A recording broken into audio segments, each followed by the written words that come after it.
Got into the garage in regulation time. How'd you guys do it from start to finish? I liked us. We weren't perfect. They're a really good team.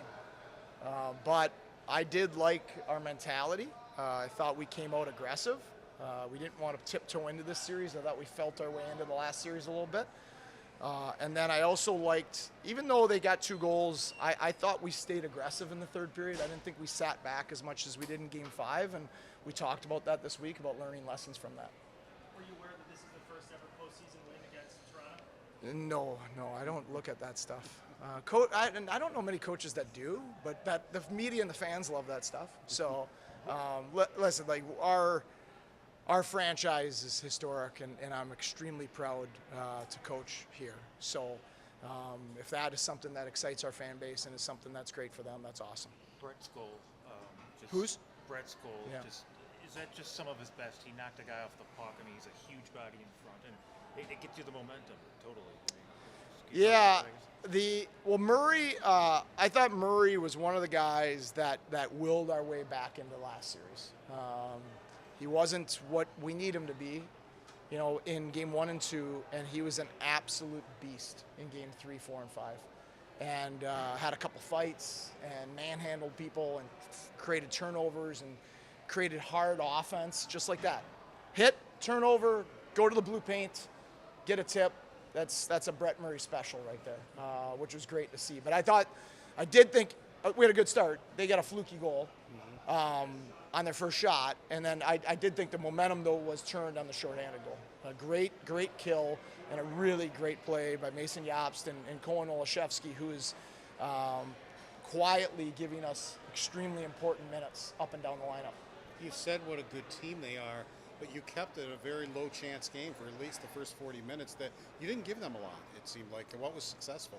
Well, I think that our defensive gaps were real good, and our forwards were doing a better job, not as good as we always need to be, but a better job of getting over the top of them and not letting them build speed. But you saw it a couple times in the neutral zone. When they get out and get their speed going, I mean, they can really fly and they can get through you pretty easy. So I thought our D gaps and our forward reloads were a key to that, but we're going to need even better as the series goes on. We know that Yuri was able to sit and learn in those first few games. We talked about that.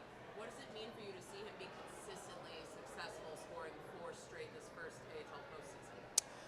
Yeah, it's impressive the level of consistency that Kozak, Rosen, and Kulik are playing with at this time of the year against these quality opponents at the age they're at.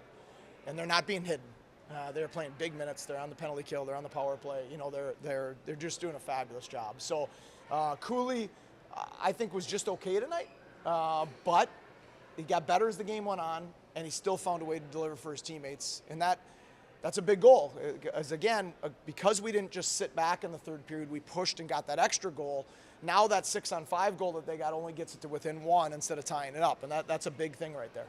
You were afraid of an emotional letdown after Syracuse and not to get too high. How did you feel your team responded to getting up again after such a big win on Saturday night?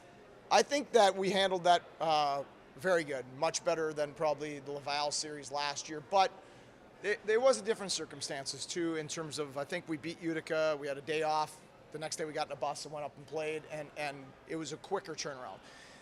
Having a few days to, acknowledge it and be excited about it and celebrate it, but then to get our minds focused and have practices and have meetings, I think has helped us. But it's a real credit to our leaders, and it's not just our captains.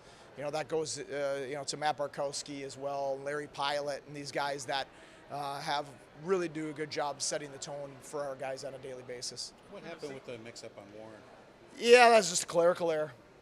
Yeah, that's exactly what it was. It was a clerical error that was unfortunate for sure. I'm sorry for him though. He gets back in after almost a month, and it's got to be deflating. No, that's just. He'll be in again, so I'm not too worried about that. As far as Mason goes, he's been a factor basically every game. Just what allows him? What's his skill set? A lot of people don't know about him. Just what kind of player is he? I asked you about him last week, but just what is he? I guess. He's exactly what we thought he was going to be when we signed him 2 years ago and then brought him back this year. He didn't have a big runway of opportunity in his first couple years of pro. Jason, our scouts, and myself are very familiar with him from his days where he's a Hobie Baker finalist at Ohio State. He's an elite competitor that's strong on the puck and wins a lot of puck battles, and then has the skill to make plays with good players. So he might not be the skill set of a Kulik or somebody like that, but he has enough skill to play with other elite players and to make plays with them. But he's just so competitive on the puck. That makes him a good defensive player, but it also makes him a good offensive player. A ton of flashy plays or highlight reel goals, but the sense of you talked about just doing the simple things over and over again, block shots, little things. Is that what maybe you're most proud of, the way that game one you kind of did those things well? Yes, that a little more maturity, which is huge, and learning. And 4 of the 5 goals in the Syracuse game 5 were of that kind as well, like winning a puck battle. Hitting someone, creating a turnover, and then getting transition. Like doing things without the puck that get you the puck that allows your skill to then shine, right? And that's something that we've been harping on all year. And as the years went on, our young guys especially, I mean, the Mershys of the world already had that. The young guys especially have started to become better and better and better at it. What are the challenges for you? Go ahead, John. I don't have an answer yet. I haven't. Weisbach left the game, but I don't have. I haven't talked to our training staff yet. That's kind of where I was going. What are the challenges for you when you're down to like 9 forwards like that? Mitch Elliott is our utility knife. He's our Swiss Army knife. He dressed 7D, knowing that if anything happened, he's done it before. He played full games at forward for us last year when we were depleted. Our lineup was really thin. And he's just such a team guy that he's going to do whatever it takes. He played shifts at D tonight, played shifts at center, played shifts at wing, and he did all of them with equal level of effectiveness, and that's a real credit to him. Has Mason, for lack of a better word, been an unsung hero type guy? Just he flies, like I was saying, he flies under the radar and he's produced a lot. Yeah, I'm not sure. Well, we went to finish tied for second place.